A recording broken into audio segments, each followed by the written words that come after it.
Every day, our natural heritage and the basic rights of countless people are threatened by destruction, corruption, and trafficking. And every day, Freeland and our partners are deployed across the globe to do something about it.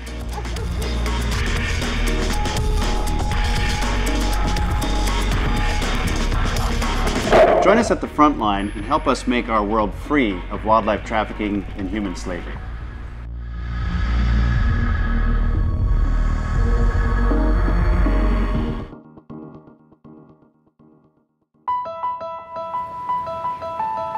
So we're two sisters. This is Ness, I'm Vicky, and we did our own project called Rhino.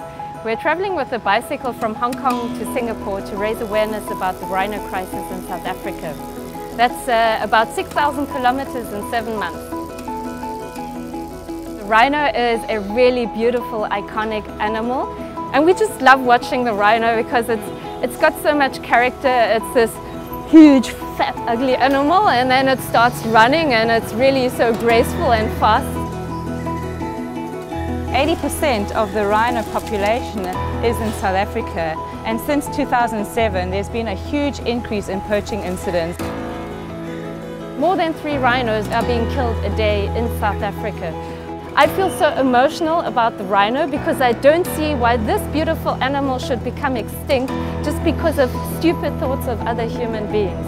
In Vietnam and the neighboring countries, all the rhinos have become extinct. So the Asians have used up their own rhinos for medicinal purposes, and now they're going very specifically to Africa. By 2016, the killing rate, the rate of deaths will be higher than the birth rate, which means a species is very quickly going towards extinction.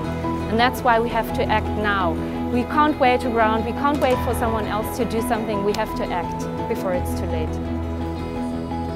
How we personally got affected by this is a friend of mine is called Ian, and he's got a small game reserve in South Africa, and last year out of his 6 rhinos, 4 were poached, and these are like his children.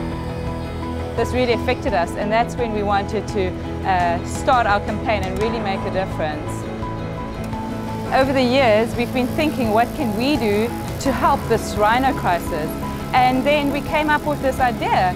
We're going to go to the countries where the demand is, so China, Vietnam and Thailand. And that's why we're passing through those 3 main countries, 3 main consumer markets of rhino horn. And that's where we wanted to make a difference.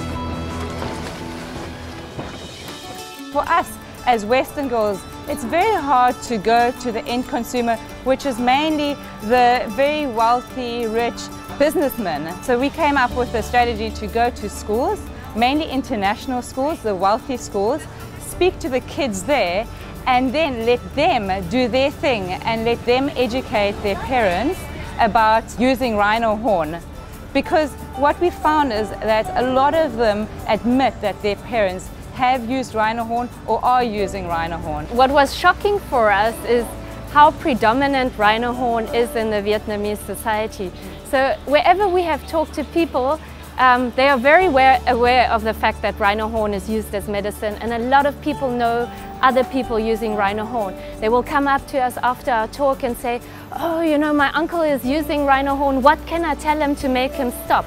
And it's so encouraging to talk to the kids and the young adult students, for example, because they have a changed mindset. They are aware of animals and the need to protect our environment. Along the way, we're visiting conservation NGOs. We've met up with ENV, Freeland, and it's really great meeting these different organizations and just seeing what amazing work they're doing, and just we getting inspired by them and interchanging ideas. So it's been really amazing.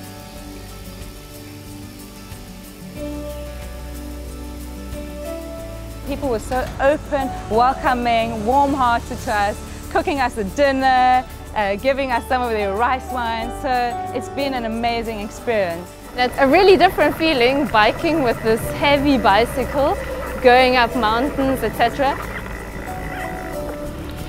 You really get tested, but you always know there will be an end to it and you'll get through it, which is amazing. Vicky and myself aren't professional cyclists at all. We've done the occasional fun ride or race, but we've never done anything like this. So the journey at the beginning was really intimidating for us, and we were a little bit worried and scared, or we didn't know what to expect. But our message is, start it, if you're passionate about something, do it. And like us, we started so small, took it day by day, and now it's nearly 5,000 kilometers later. So whatever you're passionate about, even if it might seem scary, do it and start it. Just begin. That's the most important thing. Just begin, and you'll see it will take you to amazing places. We're on our way, remember. Rhino, Rhino! Join the cause and let's save the rhinos together. Woo!